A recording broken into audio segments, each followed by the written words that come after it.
No big deal, and that is not the case in July. All right, it is 6 o'clock. I will call to order the regular meeting of the Placerville Planning Commission for Tuesday, June 4th. If you will join me for the Pledge of Allegiance. Pledge allegiance to the flag of the United States of America and to the republic for which it stands, one nation, under God, indivisible, with liberty and justice for all. All right, that brings us to roll call. Right. Vice Chair Carter. Present. And we will note that Commissioner Friend and Chair Keeney are not here. So Commissioner Lepper here and Commissioner Smith. Here. All right. All right, we had no closed session report. That brings us to the adoption of the agenda. Motion to adopt? All right, we have a motion. Do I have a second? Second. Seconded by Mr. Smith. Do we need a roll call on that? I think you can do a voice vote. Okay. All in favor? Aye. Aye. All right, passes unanimously. Takes us to the consent calendar, on which is the approval of the minutes of the regular Planning Commission meeting of May 21st, 2024. And I note that we have a small edit to those minutes from staff. Yes, there was a copy and paste error from the recommended conditions of approval for item 10.1. It's underlined on the memorandum, but approval includes the following applicant submittal documents: the site plan, the floor plan and south elevation, and the project narrative. Okay. I have one to suggest, or it would be on the second page at the bottom of number 9, just before number 10, where it says Chair Keeney recommended that members of the public submit their comments to staff in writing. But I also asked about future workshops on this subject, and that they should be devoted solely to that one topic because it's so meaty, and that the time allocated be more than 3 minutes and not limited just one presentation, because they're such a valuable resource to learn from. Did staff get that? No, for clarification, could we maybe have Commissioner Smith restate what he was changing? So we're at the bottom of You know what? page 2. I have to adjust to hearing aids. I'm sorry. I think, Pierre, he's actually referencing what's sort of referenced in the paragraph above about a future workshop, but clarifying that we should not limit comments to 3 minutes in that workshop so that we can get kind of a depth of input. Is that what you're saying? Correct. And that it be devoted solely to that topic rather than last time it was a very congested calendar. Right. Thank you. I think that's kind of covered in that paragraph if we add the 3-minute no limitation, right? So after a future workshop solely devoted to that subject with no 3-minute. Yeah. Yeah, if staff can comment on that. Yeah. Typically, we don't put that level of detail in the minutes.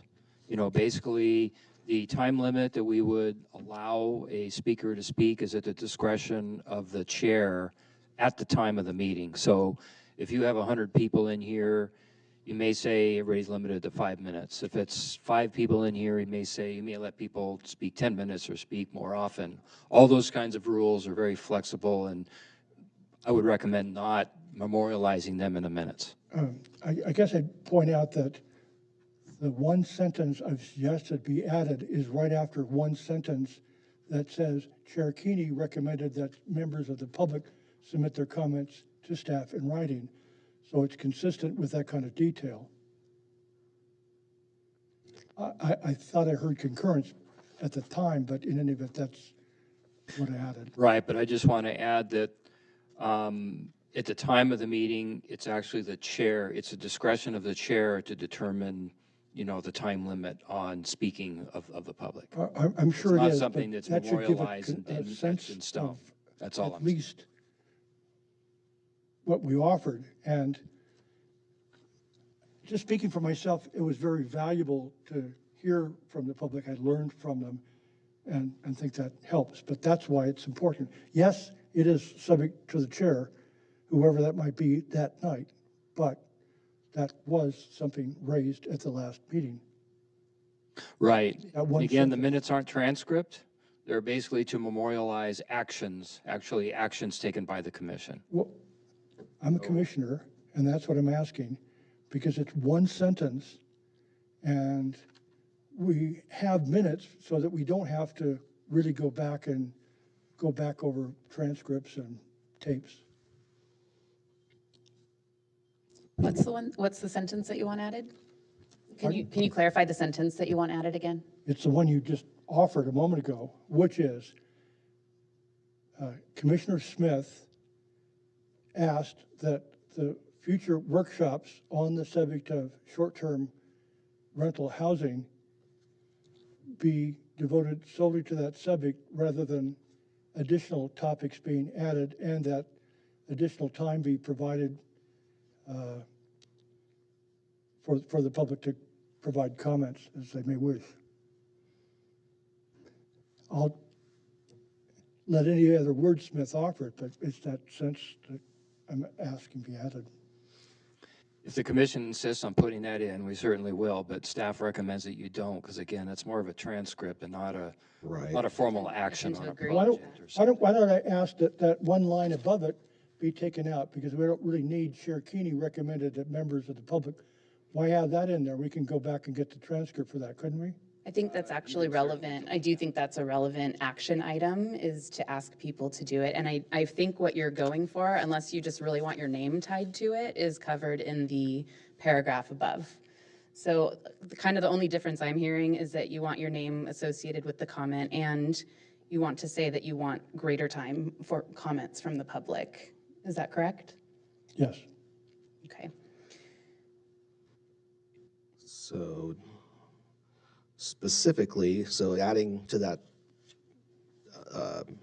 paragraph directly above that sentence, I don't really see how it's I don't either. relevant. I think this is digging into something that I don't think it has benefits. what if we just add the sentence, future workshop dedicated specifically to this item and not reference the increased time? Would that be okay with you? And And then let the chair handle that when the meeting comes, The chair will handle it regardless. anyway.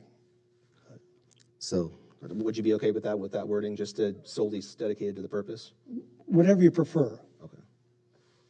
Is it- Chair, if staff could think it's just there. sort of reiterate what we're proposing to do is, following that workshop, staff will be working on a draft ordinance, and that draft ordinance will come to you, and you can consider that draft ordinance in the form of a workshop where you can really get into the weeds, if you will, on the language in that, and then direct staff to make any changes, and then we'd come back for formal action in a next meeting after that. So you'll have that workshop. Yeah, I think the only thing I'd be really super comfortable, I think if we really need to add something, would be adding the words devoted solely to this topic at the end after paragraph 2, or, that paragraph above. I think everything else is really, I don't really understand the value. That's what I think it is. Okay, I'm good with that What do you also. think about that? Okay, so I'll move to adopt or did you make a motion, Ms. Smith? I'm sorry. I don't believe so. Okay, Just I made a will. recommended. I would like to make a motion to adopt the minutes from the May 21st, 2024 meeting with the change to the SPR number and the approval list as referenced in the memo dated June 4th, 2024 from staff, and amending the 5th paragraph on page 2 to add for a future workshop devoted solely to this topic. That is my motion. We have a motion. Do we have a second? I will second. All in favor? Aye? Aye. All right, passes unanimously. Okay.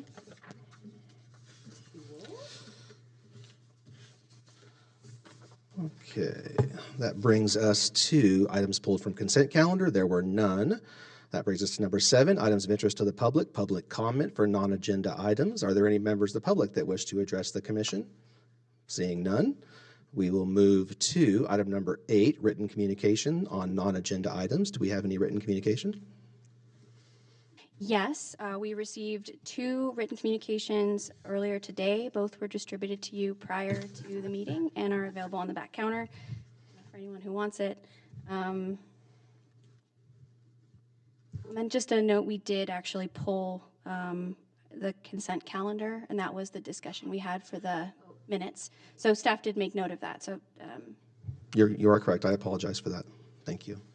Vice Chair Carter, I think Commissioner Smith did not bring his packet, and since there's nobody in the audience, I was going to grab the public review copy and let him borrow that. He got one prior to the, Oh, fantastic. Yes. Okay, thank you. I brought all this other stuff so I can prepare with your comprehensive package that you didn't provide. okay, so that takes us to item number 9, presentations and educational workshop sessions. There are none tonight, which brings us to item number 10.1. Our first action item, zone change, ZC 2402, commercial zone text clarifications. Ms. Hunter, I believe you have the staff report. I do. So the city is proposing to amend zoning ordinance section 10-5-15 commercial zone to clarify permitted and conditional uses, specifically a place of entertainment and new and used retail sales. Currently, a place of entertainment and new and used retail sales and service, when fully enclosed in a building, are identified as both a permitted use and a conditional use. Typically, in instances where there is conflict in the code, the more restrictive section prevails. However, these conflicts do create confusion for staff and the public alike.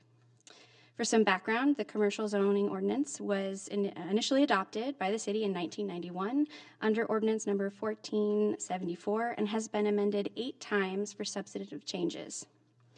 On April 9th of this year, the City Council approved resolution of intention number 2024-02 and resolution number 9297 to initiate amendments to clarify permitted and conditional uses with regards to places of entertainment and new and used retail sales. These proposed amendments can be found in Attachment 1, Section 2, and include removal of a place of entertainment from permitted uses.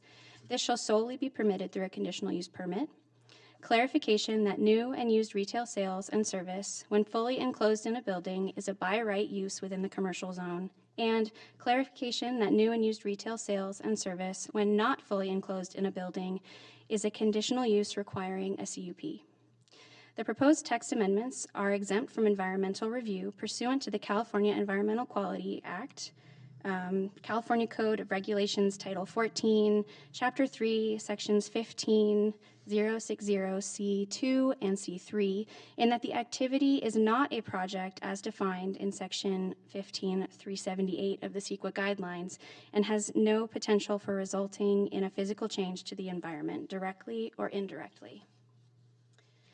As such, staff recommends that the Planning Commission adopt the staff report as part of the public record and recommend to the City Council that they find the text amendments exempt from environmental review as previously described and approve Zone Change 24-02 to amend City Code Section 10-5-15 as described in Attachment 1. This concludes staff's report. Thank you. Yeah, Ms. Vice Chair Carter, if I can just add one, just for clarification. I just want the Planning Commission to understand that these are what we would call surgical changes. They just clarify. It doesn't change anything the way staff has historically been interpreting the code. Excellent. Thank you for that clarification. Do any of my fellow commissioners have questions for staff? I do not either. I will open it for public comment. If any members of the public have any comments, seeing none, I will bring it back to the commissioners for possible action. Unless anyone has any questions, I'd be happy to make a motion to move this forward. Anything? Okay. No questions? Okay. I'd like to make a motion to adopt as part of the public record the June 4th, 2024 staff report for Zone Change 24-02 and to recommend to the City that the City Council find that the draft text amendments to Title 10 of the City Code are exempt from CEQA, and that the City Council approve Zone Change 24-02, amending City Code 10-5-15 Commercial Zone as described in Attachment 1 of staff's June 4th, 2024 staff report. Excellent. I have a motion. Do I have a second? Second. Commissioner Smith seconds. Roll call. Vice Chair Carter, Aye. Commissioner Lepper, Aye. Commissioner Smith. Here. Aye. Excellent. Passes unanimously. All right, that takes us to item 10.2. Another zone change, ZC 2403, regarding family daycare homes. And Ms. Hunter, you have the staff report again. So on December 13th of 2022, the City Council adopted the amended sixth cycle housing element, including goals and implementation programs to address and facilitate the development of housing to meet the city's regional housing needs. Of these housing element goals and implementation programs, the city is currently seeking to address Goal B to facilitate the development of housing for special needs households, and implementation program B7 to amend Title 10 of the city's municipal code to bring city regulations into compliance with state law regarding family daycare homes and eliminate constraints in the development of these facilities within residential zones.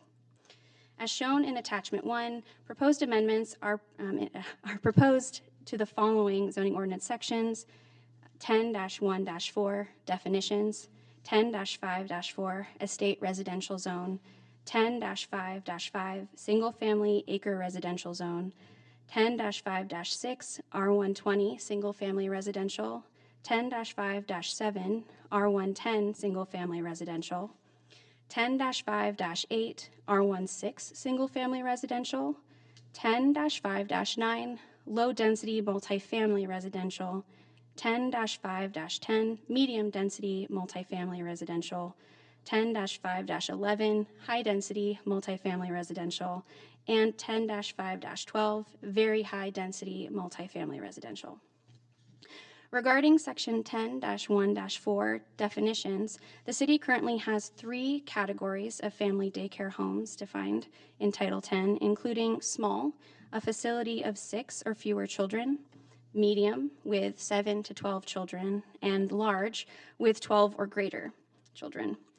The California Health and Safety Code, included as Attachment 2 of the staff report, provides definitions for small and large family daycare homes as follows. So for small is a facility that provides care, protection, and supervision for 8 or fewer children, including children under 10 years of age who reside at the home.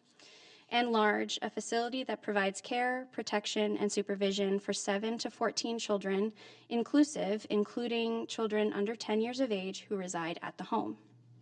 The proposed text amendments include the removal of medium family daycare home from Title 10 and updating the definitions of small and large family daycare. Further, City Code currently allows small and medium family daycare homes by right within all residential zones, and large daycare homes in any zone when approved under a conditional use permit. To become consistent with state regulations, all small and large family daycare homes are to be treated as a by right residential use of the property. Further, jurisdictions are prohibited from imposing fees, business licenses, or taxes on any sized family daycare home. As such, as outlined in Attachment 1, subsection B, permitted uses of each residential zone is to be updated to identify both small and large daycare homes as permitted outright. The outlined text amendments to Title 10 are exempt from environmental review pursuant to the California Code of Regulations, Title 14, Chapter 3, Sections 15060C2 and 3, in that the project is not a project as defined in the California Environmental Quality Act guidelines and has no potential for resulting in a physical change to the environment. Additionally, the amendments are exempt pursuant to Section 15274 of the CEQA guidelines, as CEQA does not apply to the establishment or operation of large daycare homes. As such, staff recommends that the Planning Commission adopt the staff report as part of the public record and recommends the Planning Commission recommend to the City Council that they find the text amendments exempt from environmental review as previously described and approve Zone Change 24-03 to amend Title 10 of the city's municipal code as provided in Attachment 1. This concludes staff's report. Excellent. Thank you, Ms. Hunter. Do any commissioners have questions for staff? I do. Just 2 really quick ones. On page 2 of the staff report, should the time frame say June 2024? No, in our housing element is June 2023. Okay, cool. We were delayed due to needing to adopt the amended housing element. I kind of suspected that. I just wanted to make sure that it wasn't referencing something different. So thank you for that clarification. And then the other question I had is nothing that you guys have control over, from what I understand. But don't you think it's weird that the small daycare goes up to 8 and the large daycare starts at 7 and there's an overlap there? How would you determine when someone has 7 children, they could be small or large? I know it's a California language, so I'm not asking you to solve that issue, but don't you guys think that's weird? Okay, because I thought it was weird when I was reading it. So I was just kind of pointing out that I thought that was odd. I had to double check it a Yeah, couple of times. yeah, I think that's odd that they took the time to make that distinction, but have it overlap so weirdly. That's all my questions, so those are only 2 things. Thank you. Commissioner Smith, do you have any questions? No, it's helpful. The one suggestion was, it took me a while, and I had to ask staff, and I had to go through extra code sections. But the purpose of each one is relatively simple, and the suggestion is that there be a short summary. Like in one instance, you're explaining that the state law now provides for just 2 types of daycare centers, large and small, whereas the city had 3. So some kind of short summary helps, because when the public looks at this, they're not going to recognize the importance right away. You never know. There may be no interest in it, but given the number of daycare centers around, there might be. Likewise, after I looked at the other code sections, I saw the reason for the first one, the inconsistency in the language. That's just a suggestion. Chair Carter, if staff can make just some very minor corrections. Okay. If you turn to page 3 of the draft ordinance, that's the first attachment.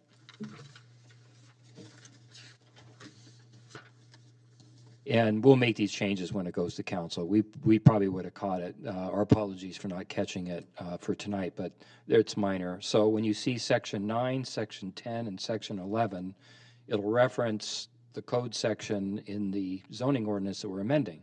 So it should read under section 9, it should read 10-5-10.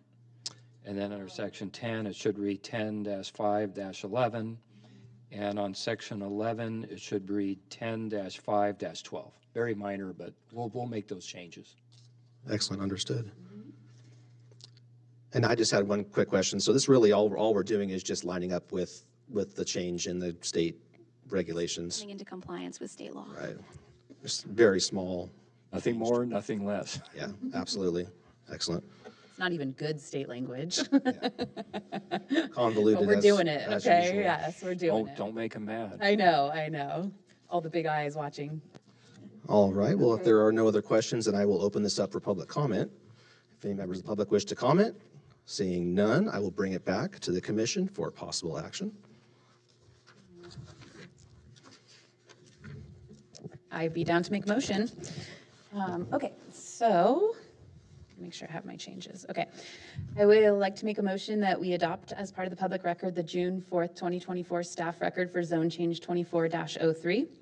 Recommend that the city council find that the draft text amendments to Title 10 of the city code under zone change 24-03 are exempt from CEQA, and recommend that the city council approve zone change 24-03, amending the city codes as listed to align with the California state language around daycare centers, and to also change the draft ordinance to sections 9, 10, and 11 to correct the numbers as we discussed to 10 on section 9, 10-5-10, on section 10, 10-5-11, and on section 11, 10-5-12 in the ordinance. And there's no other changes, right? That should be it. That is my motion. Excellent. We have a motion. Do we have a second? Seconded by Commissioner Smith. Roll call, please. Vice Chair Carter, Aye. Commissioner Lepper, Aye. Commissioner Smith. Aye. All right. That takes us to item 11, continued items. We do not have any. Item 12, new business. We have none. Item 13.1, staff reports. Does staff have any reports for us?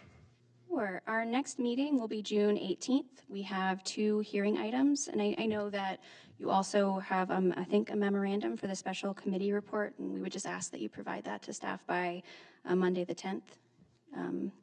And then just wanted to let you know, or I want to confirm everyone's availability on July 2nd. I know I have heard from both of you that it's a no, but Commissioner Smith, will you be in town July 2nd? July 2nd? I think so. Okay. Good. And then the last is National Night Out is August 6th, so we will not be having a meeting that night.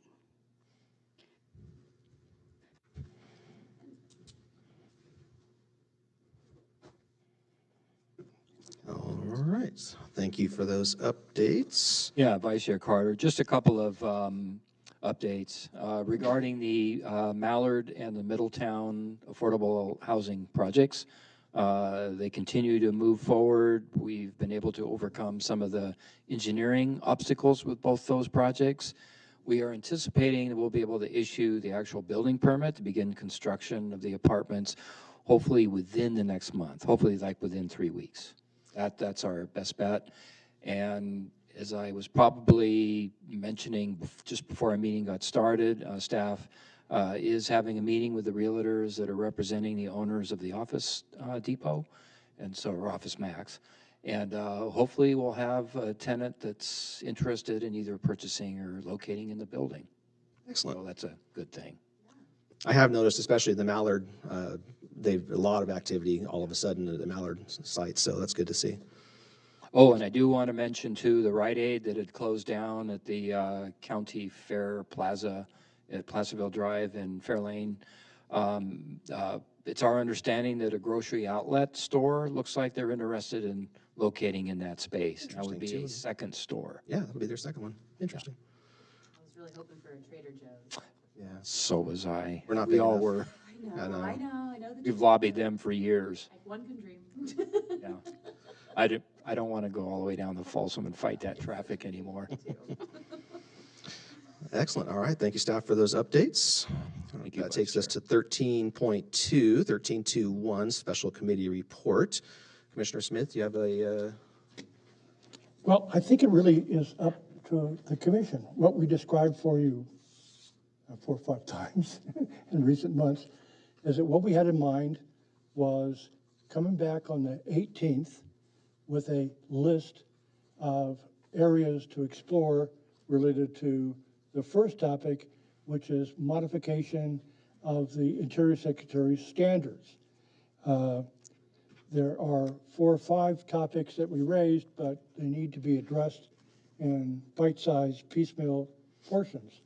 And that one seemed like the most sensible one with the greatest priority since it's been around for 12 years or something.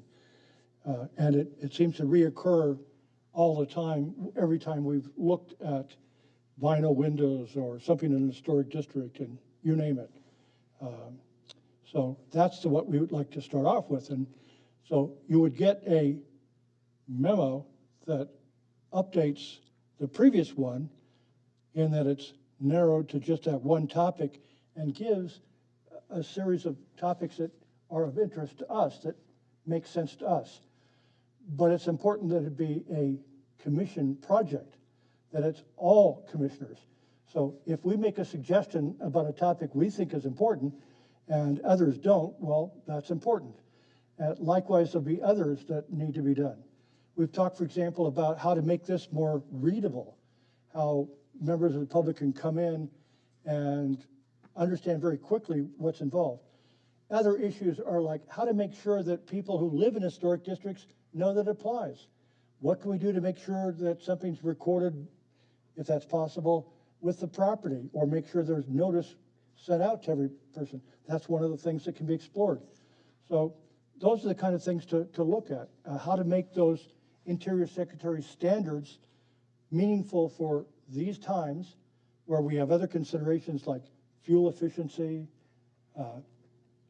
fire retardant issues and things of that kind, how to make them more manageable and simple. We've also mentioned that in other areas of the state they have guidelines where they include packets that have sources for how to get specialized information. You need plumbers who know about antique buildings or vintage buildings, the kind of plumbing that's used, that's who to go to. It's not directing them to specific persons, it just gives them a number of options. When it comes to masonry work, there's not a whole bunch of them out there with specialized expertise in things like what kind of mortar was used in the 1800s. So that kind of list that we can provide, frankly, by largely cut and paste, could be helpful. Likewise, a lot of people like to know about the history of their building. And that was like the last person that came before us and had a building on Cedar Ravine and didn't know what the background was. And frankly, it didn't fit the pattern of any kind of classic design. It looked like something had been substantially modified. So one of the resources that's in some of these guidelines is where you can go to get background information on the history of a property. So that's what we had in mind. If you're ready for it on the 18th, that's what we would give you. So is it kind of just like high level ideas like of that and what, sorry, I have two questions. My brain is just thinking. One, did you guys put in inventory documentation? Because I think that's going to be significant too in our initial approach to these things, what we can actually achieve. And to me, getting a baseline of how all of the properties within the historic districts right now look would be really helpful to us, because right now we only get a picture of the property when they come before us as it is now. So if we had all of the documentation done on properties, say it's our 2024 inventory, if you will, I think that would be something that's really achievable through digital downloads or a pretty simple project of walking and taking a quick picture of the front, because they don't have to be extensive. It doesn't need to be a photo documentation project on a high level, but I think that will help us with two things. I think it will, one, give us a baseline inventory, which we don't have now. We have kind of a messy Excel sheet of addresses. And two, I think it will help us to identify those key houses that we've talked about, because I think the quicker we can identify those, the more likelihood we will be able to actually implement our stricter standards on them as we go forward with this other stuff. So that's just one recommendation that I have around the inventory capturing. And then the other one, I guess, is it sounds like a lot of like high level ideas, which I think are great and helpful. So I just hope that also thinking through the reality of how those would happen. So who's going to write these SOI standards? I know we've talked about it, but I think I'd really like to see like tangible who's assigned those things, rather than just here's the ideas. What do you guys think? What do you want to do? At least a shot at it. Like, who do you envision doing X? Who do you envision doing Y? So that we can see where the burden is falling on a lot of your ideas and get a sense, are a lot of your ideas city people? Are a lot of your ideas things that some of us can take on? Are a lot of our ideas, is there smaller, as we've talked about, low-hanging fruit that we can go after? So just to kind of help it be a little more robust, that would be my recommendation. Does that make sense? Okay. Okay, good. So staff would just like to clarify, so the goal of the special committee is to finalize that memorandum report, and it's not really to narrow it down or change it immensely, it's to finalize it so we can go to council. So then we can get further direction, and then once that memorandum is done, your report, then the special committee is disbanded, and we would then create another special committee, assuming the council gives direction. Wow. So I just wanted to clarify that. I think there's been, anyway. That's news to me. Now, if I can, make another comment, and Kristen, you can certainly jump in if I misspeak, but my understanding from our last meeting, and that was a meeting where it was a memorandum, it was a transmittal letter prepared by Commissioner Friend. And so we felt collectively that was a little bit premature, that the special committee was to bring forward to the full commission the final report. And then that final report would be transmitted to the city council based on a memo that would be prepared by whomever, but approved by the commission, to be signed by the chair, that would transmit the final report to the city council for consideration. That was, in the nutshell, staff's understanding. Yeah, thank you for that, because I think that's sort of what I was trying to get at, is I want to make sure that when we come back with this, that it's robust and it's clear on what the memo was and everything, so that what we send to city council isn't just a really high-level idea document that doesn't really give timelines or direction or assignment. Do you know what I mean? So that we kind of have a sense of what, instead of saying we could do the Mills Act, like, what does that look like? And not that I think that's necessarily the first thing we need to do, but that's just an example. I'd like to see them all flushed out, the ideas, instead of just being ideas, if that's makes sense. I guess to let you know, all of us, when there was discussion about a joint meeting that was raised months after months after months between the council and this planning commission, there were suggestions from all of us that it be advertised so we get public feedback. And the suggestion was, no, not this time, because it's not going to be, it wouldn't help for whatever reason. But what Commissioner Carter and I have said is that we envisioned that when we came back, for example, with this list of what's been described as high-level ideas, we'd hear from the public and get feedback from the public, because that's where you learn. Those are the people who were impacted. It includes developers, people who are in the real estate field, historic preservation. It's a whole bunch of different people. We need to learn from them. I found the last public workshop, the most important portion for me was hearing from the public. I learned from them.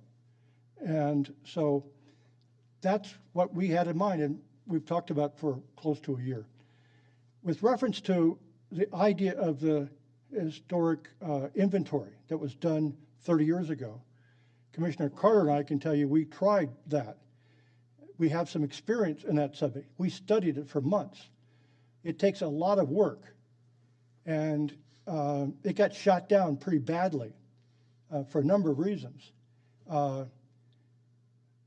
It was done by the Heritage Association of El Dorado County, and it was done in joint sponsorship with the city.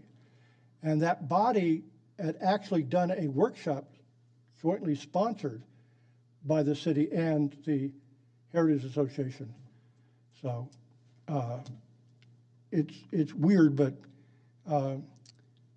as Pierre can explain, we can't get a lot of grants because of, for historic preservation because of the way they require a community to be designated. There's a lot of things that have to be done, so we can't get that kind of money. We couldn't right now get 5,000 or 10,000 from the city. It takes a lot of money. And frankly, the historic preservation groups I know are really leery of working with government.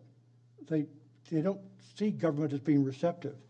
And that's one reason why I think that if you had participation, it'd make a difference. But what you just described is extraordinarily complex.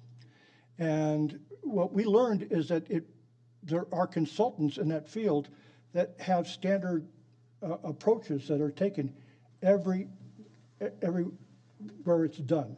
And so I'd love it, I want it done, but I don't see the interest right now in getting the funding for it. Well, I think what's important to think about that is to maybe level down your ideas and expectations of what is involved or what is included in that, down to a simple downloading of a digital image. It doesn't have to be a consultant, a $5,000 grant. I would like to see small things that we could do to enhance our historic districts that don't necessarily revolve around getting extra funding, that don't revolve around the city making a large time or money investment. The money's not there, and the staff is busy. So what I really would like to see, and if this isn't what is coming, that's fine, but I think a helpful product of your almost year-long work would be some actual next steps that are achievable with the resources that we have now that actually contribute to the work of the Planning Commission. Because a lot of this stuff too that you're talking about is really high-level historic district stuff, like really intense, and that's cool. But right now where we're at is we need consistency in our Planning Commission decisions. We need tools available that we can get now. So while I appreciate the higher level stuff, what I would, again, reiterate, I would like to see is some tangible next steps to come out of the special committee that also link that to people so that we can see what the expectations are. Because again, if it's a high level memo that has a lot of high level ideas and pie in the sky stuff, and if we got $10,000, we could do this really cool thing. I'm really not interested because that's not real to me. That's not realistic, I should say. That's real and it's important and I understand the value in it. However, as I sit up here and when the packet comes to me, there's certain things that I'm looking for to have, and that is documentation of the inventory. That is a consistency in the SOI standards, or at least a one-pager that's relevant to Placerville rather than the giant binder that talks about houses from here to Cape Cod. You know, there's a really high level. So I'm in favor of those, but I'd really like to see them achievable and manageable by those involved. So that's just my feedback. Whatever you come back with is the work that your committee decided and the direction you decided to go. I'm just offering the feedback that I think would be helpful in my experience. Chairman Carter? Yeah, just like, okay, that's good input. It definitely, yeah, it changes the, If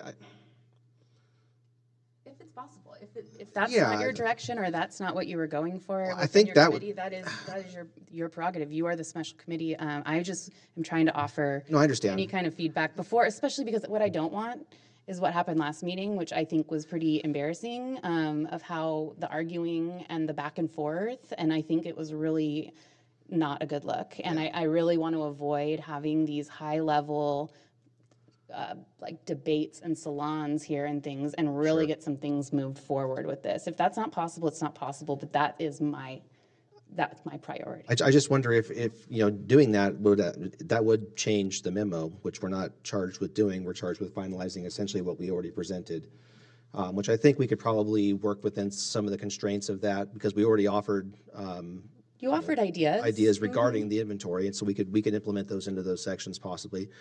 Yeah, Just we'll work flesh out on the that. action side of it, I guess, would be my recommendation. Because like I said, I'm willing to step in and do helpful things outside of this meeting with writing or things like that. But I need to know what, it can't be like, we think maybe this, and then like navigating through that. So if it's like, we need someone to write the opening introduction of our SOI, cool, I can take that on. Okay, great. Well, we need someone to walk the street and take pictures. I don't know. You know what I mean? Like, yeah. I think it's just really, and I think the city council would appreciate it too, in the sense of like really having some firm next steps instead of just a historic prioritization, which again, I understand the value of, but let's do some stuff. Let's figure out how we can actually knock some of these things out so we don't go around and round again, which I feel like we have a long time, you know, in some of these things. So Absolutely. does that make sense?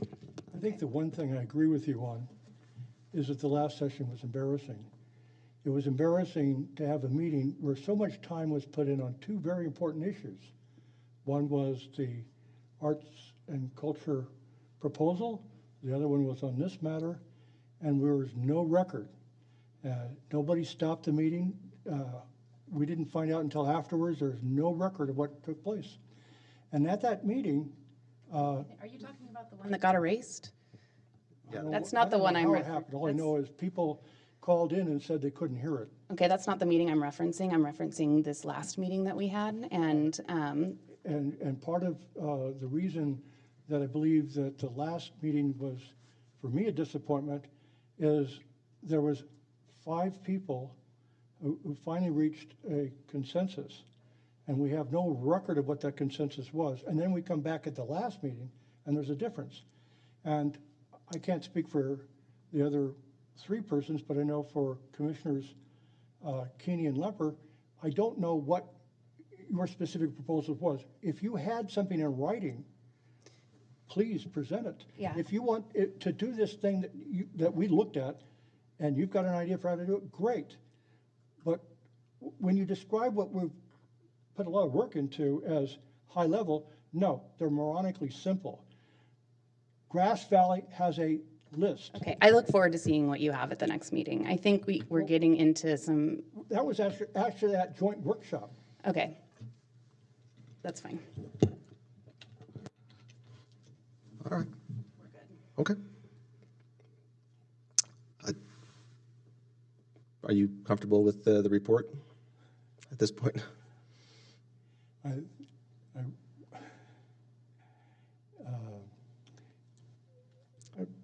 had in mind what we've talked about before, and it's going to be what we just described. Yeah. So it sounds like we'll have another discussion. Okie dokie.